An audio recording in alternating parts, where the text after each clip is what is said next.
Dito ako ngayon sa City Hall. Ito yung Peninsulan Plaza. Doon yung Punan. Ito yung mall na mahirapan ka dumaan. Daming tao. Siksikan. Para din siyang Lucky Plaza. Pero ano to sila Myanmar. Mall ng Myanmar. Itong DBS na to, palaging mahaba ang pila. Doon yung pila. Hanggang doon sa dulo. May iba yung amoy. Ewan ko kung ano yung tinitinda nila dito. Bakit iba ang amoy?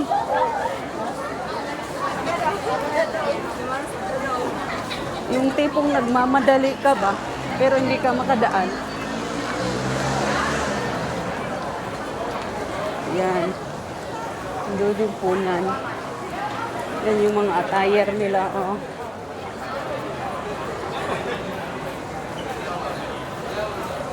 Yan yung mga tinitinda nila. Yan siguro yung maamoy.